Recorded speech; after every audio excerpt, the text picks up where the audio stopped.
Phone మీద phone పంపండి, ఇక్కడ ఏమి లేవు, ఎలాగా ఏంటి ఇక్కడ అని ఆలోచిస్తూ ఉంటుంటే ఏం చేయాలి అర్థం కాని పరిస్థితుల్లో కూర్చుని పోయాను.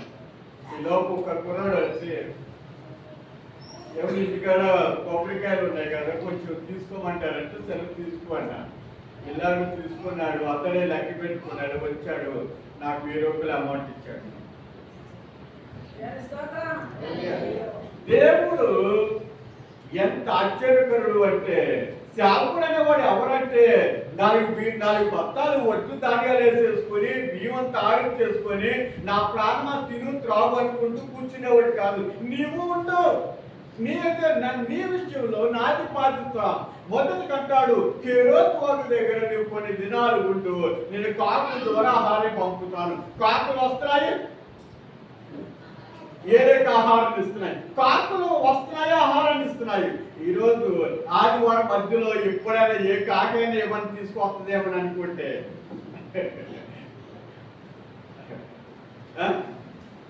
ఏదే దగ్గరికి మాత్రం ప్రతిరోజు ఏదో కాకు వచ్చేదంట.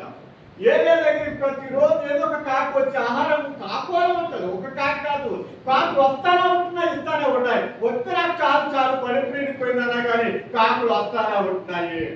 కాకుల ద్వారా దేవుడు ఏరియాను, మా పాస్టర్ ఎక్కడికి వెళ్ళట్లేదు, మా పాస్టర్ బయటకి స్వార్థ ప్రకటించట్లేదంటే సమయం వచ్చేవాడికి దేవుడు అంటున్నాడు, కొన్ని దినాలు కేరేతు వాడి దగ్గర ఉండు. ఏరియా కొన్ని దినాలు దాక్కున్నాడు, కొన్ని దినాలు ఒంటరిగా కూర్చున్నాడు, కొన్ని దినాలు ఇంకో దేవుడికి సహాయం కొరకు సమయం వచ్చేవాడికి కూడా ఎదురు చూసిన వాడికి ఉన్నాడు. మొదటిగా దేవుడి తన సేవకులు ఎలా బ్రతికించగలుగుతాడంటే కాకుల ద్వారా కూడా బ్రతికించగలిగే వారికి ఉన్నారు. రెండవ విషయాన్ని మనం జ్ఞాపకం చేసుకుంటే, రెండవ మాట అంటాడు, ఏలియా ఈ కేరోతు వాగు దగ్గర నుండి నీవు సారెపత్ అనే గ్రామానికి వెళ్ళు అంటే ఉన్నారు. ఎక్కడి నుండి? మొదటిగా కేరోతు వాగు దగ్గర నుండి సారెపత్ అనే గ్రామానికి వెళ్ళాలంటున్నారు. ఆ గ్రామంలో ఎవరున్నారు? ఎందుకు వెళ్ళాలంటే అక్కడ ఒక ఎదవరాలు ఉంది. ఆమె తిని చివరి దినాల్లో తిని చచ్చిపోవాలనుకుంటుంది. నేను ఆమె ద్వారా నిన్ను పోషించబోతున్నాను అంటున్నారు. మొదటిగా సేవకులను కాకు ద్వారా పోషించిన దేవుడు, రెండవది సేవకులను ఎక్కడ పంపుతున్నాడంట? గొప్ప వారి దగ్గర పంపట్లేదు. బలహీనమైన ఒక సారేపత్ర గ్రామములో ఒక ఎదవరాల దగ్గర పంపుతున్నాడు. అవి అంటే ఎలాంటిదంటే ఉన్నతమైనది కాదమే, బలమైనది కాదు, 4 ఆస్తులు బంగారం ధరించింది కాదామే. బంగారం అంటే కూర్చొచ్చింది, జాగ్రత్త ఉదయం చూస్తాను. కారు 2 నెక్కేసేసి ఎట్టి పట్టి దొంగతనం చేసుకున్నారండి దొంగలు. బంగారం కూడా కాదండి, ఏంటి పట్టీలు కూడా వదిలితే కారు 2 నెక్కేసారు కింద, మోకాల నుంచి కిందకి. ఈ లోక సంబంధించిన ఎంతైనా ధనవంతులకు ఉన్నారు, ఎంత బంగారాన్ని కలిగిన వారు ఉంటున్నారు, కానీ ఈ సారెపత్ అనే ఎదవరాశులు మాత్రము ఏమనుకోవాలంటే బంగారం తల్లి అనుకోవాలి. బంగారం లాంటి తల్లి, బంగారు తల్లి. ఎందుకో తెలుసా? ఎంత పేదరికంలో ఉన్నా కానీ ఎప్పుడైనా మాట మొదటి రాజు 17వ అధ్యాయంలోనే 8వ వచనము, అతనికి యెహోవా అతనికి ప్రత్యక్షమై ఇలాగ సెలవిస్తున్నాం, నీవు సీదోను పట్టణ సంబంధి అయిన సారెపత్ అనే ఊరికి పోయి అక్కడ నుండము. అక్కడ నేను ఒక ఎదవరాలి పంపుతున్న 13వ వచనం చూస్తుంటే, అప్పుడు ఏది ఆమెకి నన్ను భయపడవద్దు, పోయి నీవు చెప్పినట్లు చేయము, అయితే అందులో నాకు ఒక చిన్న అప్పము ఒకట వేసి నా యొద్దకు తీసుకురాము అంటున్నాడు. భయపడకము. మొదటగా ఇదిగో నా దగ్గర ఏ మాత్రం కూడా పిండి లేదు, నూనె లేదు, అయినా కొంచెం మాత్రమే ఉంది అని చెప్పుతున్న ఈ మాటలు మనం చాలాసార్లు జ్ఞాపకం చేసుకుని ఉన్నాం. మొదటిగా రెండవది మనం జ్ఞాపకం చేసుకుంటే, ఈ సారెపత్తుకి వివరాల స్థితి ఎలా ఉందంటే చాలా పేదరికంగా ఉంది, బలహీనమైనది ఉంటుంది, తినడానికి ఏ విధమైన సమృద్ధి లేనిది ఉంటుంది. అయితే ఏది దైవజనుడు అంటున్నాడు, సేవకుడు అంటున్నాడు, అమ్మా నువ్వు భయపడకు, సేవకునికి ఆహారం పెట్టడానికి భయపడుతున్నవేమో, పిల్లల విషయంలో భయపడుతున్నవేమో, కుటుంబ కష్టతను బట్టి భయపడుతున్నవేమో, ఎలాగ నేను బతకాలి, ఎలాగ నా పిల్లలు చదివించుకోవాలి అని ఈ రోజు భయపడి బతకలేక తన పిల్లలను చంపేసేసి వారితో చచ్చిపోతున్న వాడు ఎంతో మంది ఉంటున్నారు. ఈ రోజు నీ కుటుంబ స్థితి ఎలాగున్నా కానీ, నీ కుటుంబ పరిస్థితులు ఎలాగున్నా కానీ దేవుడు అంటున్నాడు, భయపడకు, నేను నిన్ను నీ పిల్లలను పోషిస్తానని దేవుడు వాగ్దానం చేస్తున్నాడు. ఏది అంటున్నాడు, భయపడకు, నీ దగ్గర ఏదైతే ఉందో అది కొంచెం వేసుకొచ్చి మొదటగా నాకు ఇవ్వంట ఉన్నాడు. మొదటగా ఉన్న అప్పము నువ్వు నాకు ఇచ్చినట్లయితే దేవుడు నిన్ను పోషించేవాడు అంటున్నాడు. ప్రతి రోజు చదవని వాక్య భాగములో నాకు చిన్న అప్పం మొదట చేసి నా యొద్దకు తీసుకురాము. రెండవది, దేవుడు ఎక్కడ పంపాడంటే సారెపట్టణకి ఎదుగురాల దగ్గరికి పంపినప్పుడు ఆ ఏరియా ద్వారా, ఇప్పుడు ఒక విషయాన్ని చెప్పండి మీరు, ఎదుగురాల ద్వారా ఏరియా పోషించబడ్డా? ఏరియా ద్వారా ఎదుగురాలు పోషించబడిందా?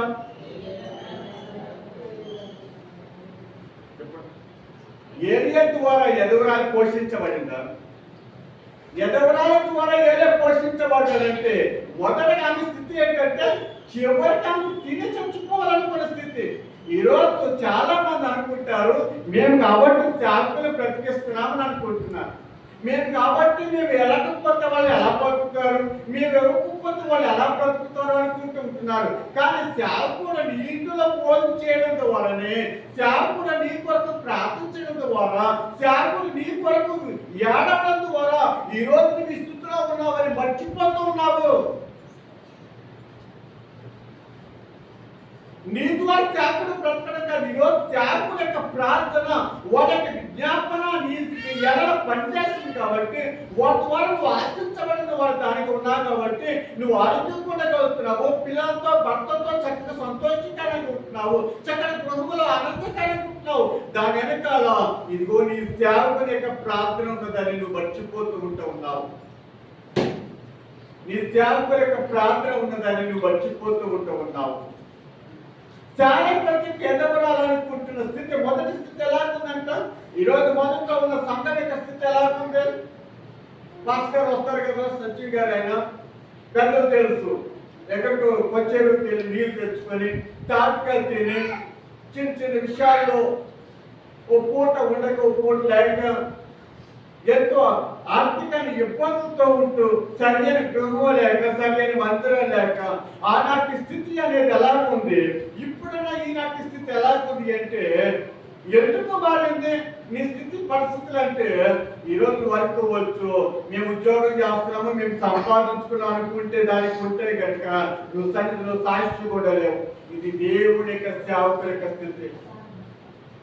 ఈరోజు సంజయ్ ప్రతిరోజు జ్ఞాపకం చేసుకోవడం కాదు, కానీ నేను అబ్బాయి రామకృష్ణ తోటలో తీసుకెళ్ళి ప్రార్థన చేసుకున్నాను. పావేల తోట గెలలు ఫస్ట్ టైం చేసుకున్నాను. మీరు వచ్చి ప్రార్థించినప్పుడు చాలా సంతోషపడ్డాను. ఎందుకంటే పిల్లలు ఆత్మీయంగా ఎదుగుదల చెందటం. అలాగే మా మేనగోడు గంగ కూడా వరేపేట కుమార్తె గంగ దూర్చలో ప్రతిరోజు ప్రతి మంగళవారము వారి ఇంటి దగ్గర ప్రార్థన పెడుతున్నాం. 7 వారాల ప్రార్థన చెప్పాలని కాదు, మెచ్చుకుంటున్నానని కాదు, కానీ ప్రతి వారం కూడా స్పెషలే. ప్రతి వారం స్పెషల్ కానుక వద్దమ్మా, మీకు ఎంత భారం పోతుంది కాదు, మాకు ఆస్తులు మేము వేలు పొందుతున్నాము, మీ ప్రార్థన ద్వారా మేము బలపడుతున్నాము, మా కోసం మీరు ఎంతో ప్రార్థన చేస్తున్నారు అని చెప్పుతున్న పిలుపు ఎంతో సంతోషాన్ని చేరుకుంటుంది. ఈరోజు ఎంతో మంది వాళ్ళకి మాకు ఒకరోజు మీకు మందిరంలో చెప్పాను, పేటలో సహోదరి వర్షం వస్తున్నప్పుడల్లా ఆ వర్షం మాత్రం కాదు, ఒక్కొక్క టైంలో తినడానికి కూడా ఉండని పరిస్థితుల్లో పసుతుంటే ప్రార్థన చూసుకునేది. వర్షం వస్తే ఆ ఇల్లంతా కూడా వర్షమే, మంచం మీద కూర్చొని ఎంతో బాధకరమైన పరిస్థితి, ఎంతగానో కన్నీరు కాల్చిన స్థితి. ఆశ్చర్యతగా ఈరోజు ఆమె కోయిటలో సంతోషకరంగా ఉంటుంది. ఈ ప్రార్థన మా కోసం ఎంతో ఆలోచించారు, మా కోసం ఎంతో ప్రార్థన చేశారు. ఈరోజు అని ప్రతిరోజు వాక్యములో గ్రూప్లో ఫాలోయింగ్ చేస్తూ ఉంటుంది. ఎంతగానో ఎదుర్కొని ఎంతో ఏడ్చాను నేను. ఈ రోజు నా దేవుడు నా బాధను తొలగించాడు, నా లైఫ్ సంతోషంగా మారిందంటూ ఆమె సంతోషాన్ని వ్యక్తపడుతున్నప్పుడు ఏముంది నాలో, ఏముంది సంచాపంలో? అక్కడ తినడానికే లేదు, లోపల సాగుతుంటుంది. చెప్పమంటారా? తినడానికి లేదు వాళ్ళ దగ్గరికి వెళ్ళి, ఆకు తినేవాడి దగ్గరికి వెళ్ళి, ఆకు తినేవాడి దగ్గరికి, ఇంగులాకు దగ్గరికి తినేవాడి దగ్గరికి వెళ్ళి మూత లాగేవాడు వస్తాడు అన్నట్టు అసలు మాకే లేదురా అంటే ఈ భాస్కర్ అదంటాడు ఇదంటాడు. మా పరిస్థితి ఏంటంటే అసలు భాస్కర్ ఇంగులాకు దగ్గర ఉంటున్న నీ స్థితిని మార్చి పళ్ళ మీద ఉన్నతమైన స్థితిలో భోజనం చేసే స్థితికి నువ్వు రావాలి అంటే ఏది అంటాడు, భయపడకు, చిన్న అప్పము మొదటగా నాకు ఇమ్మంటూ ఉన్నాను. ఈరోజు ఎంతో మంది ఈ విధంగా నువ్వు దీవించబడవలసింది అనుకుంటే భయపడకు. నువ్వు ప్రార్థనలు పని చేసుకోవాలన్నా, దేవుడికి ఇవ్వాలన్నా, భాస్కర్కి ఇచ్చేస్తే 5 రొట్టెలు 2 చేపలు మొదటిగా దైవతులకి ఇచ్చేస్తే ఏసయ్య చేతులు పెడితే ఏదైతే మనకు నువ్వు దాచుకుంటే దాన్ని అలాగే ఉంటుంది. విత్తనం అనేది భూములు వేస్తున్నప్పుడు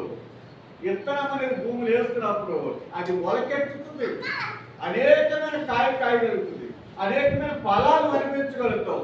ఒక్క కాయగానే ఉంటే కాయ కాల్చుకుంటే మొదటగా దాన్ని కోసుకుని తినేస్తే అక్కడ అయిపోతుంది. నువ్వు ఎదగాలి అంటే, నువ్వు సమృద్ధికరంగా ఉండాలి అంటే ఇదిగో దేవుడు తన సేవకులను ఆస్తుతికరంగా మలుచుతూ ఉంటున్నాడు. గొప్ప వారి దగ్గర పంపటి ఈరోజు నిన్ను ప్రేమించి నీ దగ్గర పంపుతూ ఉన్నాడు. నువ్వు ఆస్తుతికరంగా ఉండాలని దేశమంతా కూడా 3.5 సంవత్సరాలు పొరవచ్చున కానీ ఆ యొక్క దేశంలో మాత్రం ఆ సారే ప్రతి ఇంట్లో మాత్రము ఏ కొరత రాలేదు. దేవుడు స్తోత్రంగా ఈరోజు నీ కుటుంబంలో కూడా సమృద్ధికరంగా ఉండాలి అంటే ఏలియా లాంటి సేవకుడు నీ ఇంట్లో ఉండాలి. ఏలియా లాంటి సేవకుల విషయంలో నీ ప్రేమను వ్యక్తపరుచుకునే వ్యక్తిగానే ఉండాలి. ఈరోజు నువ్వు ఇవ్వలేని స్థితిలో నువ్వు ఉంటున్నావంటే, బలహీన స్థితిలో నువ్వు ఉంటూ ఉన్నావంటే, నీ గొప్ప నీటికి పొందేటట్లుగా నీ కుటుంబం ఉండట్లేదంటే దానికి కారణం ఏంటంటే ఆగిపోతున్నావు. రెండో మాట మా జ్ఞాపకం చేస్తూ మూడో మాటను ఆలోచించుకుంటే కనుక మొదటి రాజుల గ్రంథంలోని 18వ అధ్యాయము 30వ వచనము.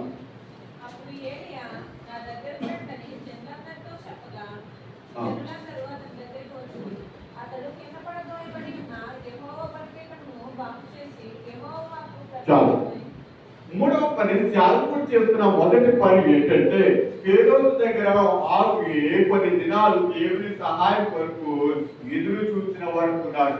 రెండవది సేవకుడు ఏమై ఉన్నాడు అంటే దేవుని మీద ఆధారపడిన వాడు ఉన్నాడు. తన సొంత ఆలోచన బట్టి కాదు, ఎవరి దగ్గరికి వెళ్ళాలి, ఈ రోజు పలానా దగ్గరికి వెళ్తే, పలానా ఆవిడ దగ్గరికి వెళ్తే, పలానా వాడి ఇంటికి వెళ్తే నా టీ అందుతుంది, టిఫిన్ అందుతుంది, భోజనం అందుతుందని ఎదురు చూసి ఎవరో ఇంటికి వెళ్ళిపోతాడు అనుకుంటూ తిరిగేవాడు కాదు. దేవుడు తన ఆత్మీయమైన ప్రేరణ పెట్టి దేవుడు మాట్లాడి పలానా ఇంటికి వెళ్ళు, పలానా వ్యక్తి కొరకు ప్రార్థన చేయి, వారి ఇంటికి వెళ్ళి దర్శించని చెప్పుచుండగా దేవుడి మీద ఆధారపడి ప్రయాణం చేస్తున్న వాడు సేవకుడు. రెండో మాట మనం జ్ఞాపకం చేసుకున్నాము. మూడవది ఆలోచించుకుంటే ఈ సేవకుడు యొక్క బాధ్యత ఏంటి? తినడమును కూర్చోవడమును, ఎవరో ఇంటికి వెళ్ళి కాలక్షేపం చేసుకోవడమేనా సేవకుడు యొక్క బాధ్యత ఏంటంటే మూడవది అంటున్నాడు, ఏలియా పడగొట్టబడిన బలిపీఠమును మరలా తిరిగి బాగుపడుతూ ఉంటున్నాడు. పడగొట్టబడిన బలిపీఠం ఎంతో బాధ్యత కలిగిన వాడుకున్నాడు. ఇదో కొన్ని కారణాలు బట్టి, కొన్ని విధమైన పరిస్థితులన్నింటిని బట్టి ఈ బలిపీఠం అనేది పడగొట్టబడుతుంది. ఎంతో మంది విశ్వాసులు, ఎంతో మంది క్రైస్తులు, ఎంతో మంది శత్రుల యొక్క జనాంగము దేవుని యొక్క బలిపీఠాన్ని పడగొట్టాలనుకుంటూ ఉన్నారు. దేవుని యొక్క సన్నిధిని వ్యాపార స్థలంగా మార్చాలనుకున్నారు. దేవుని యొక్క సన్నిధి లేకుండా చేయాలనుకుంటూ ఉన్నారు. పరిశుద్ధుడైన దేవుడు మనతో మాట్లాడుతున్న మాట మనం జ్ఞాపకం చేసుకుంటే ఇదిగో ఏమిగా సేవకుడి యొక్క బాధ్యత ఏంటంటే ఏ ఆత్మీయమైన జీవితం పడిపోయిందో, ఏ ఆత్మీయమైన కుటుంబం బలహీనమైపోయిందో, ఏ ఆత్మీయమైన ప్రార్థన ధూపము బలహీనమైపోయిందో, ఏ సన్నిధి అయితే బలహీనమై పడగొట్టబడిందో దాన్ని మరలా తిరిగి కట్టుతున్న వాడికి ఉన్నాడు. ఈ రోజు మిమ్మల్ని అందరినీ కూడా దేవుడు కడుతూ ఉంటూ ఉన్నాడు. ఈ రోజు దేవుడు మీ ఎడల ఎంత ఆత్మీయమైన భారాన్ని కలిగి ఉండి ఈ రోజు మిమ్మల్ని ప్రోత్సహించడానికి యవనస్తుని ఎడల మీ అందరి ఎడల ఒక ఆత్మీయ సహోదరిగా చెల్లిగా అక్కగా మీ అందరి ఎడల బాధ్యత ఉండడానికి గల కారణం ఏంటంటే మీరు పడిపోకూడదు. ఏ విషయంలో కూడా మీరు పడిపోకూడదు. కట్టబడిన మందిరంగా కట్టబడిన దేవాలయంగా ఉండాలని ఆత్మత ఆశ. లోక సంబంధమైన పరిస్థితులు బట్టి, లోక సంబంధమైన ఆశలు బట్టి, లోక సంబంధమైన కోరికలు బట్టి, శరీర సంబంధమైన ఏ విషయాల్లో కూడా నీ ఆత్మీయమైన జీవితం పడగట్టబడినట్లయితే దేవుని యొక్క ప్రత్యక్షత, దేవుని యొక్క మహిమ స్థలానికి రాదు. దేవాలయం అనేది బలిపీఠం అనేది ఏమవ్వాలి అంటే దేవునికి ధూపం వేయబడాలంటే, దేవుని ఆరాధించాలంటే, దేవుని యొక్క దీవెనలు పొందుకోవాలంటే ముందు బలిపీఠం అనేది పడగొట్టబడింది, మరలా తిరిగి కట్టబడాలి. బలి అయిపోతున్న వ్యక్తులుగా మనం ఉండాలి. దేవునికి సమర్పించబడుతున్న వ్యక్తులుగా ఉండాలి. బలిపీఠము యాకోబు యొక్క జీవితంలో, అబ్రహాం యొక్క జీవితంలో వారందరి యొక్క ప్రయాణాంతంలో కూడా ఎక్కడ దేవుడు మాట్లాడితే ఎక్కడ ఆగి ఎక్కడ బలిపీఠం కట్టేవారు వాళ్ళు. బలిపీఠం అంటే ఏంటంటే, దేవా నా జీవితం నీకే అంకితమయ్యా. ఈరోజు ఇవ్వబడిన ఈ కాన్పులు ఈ యొక్క ఏది కూడా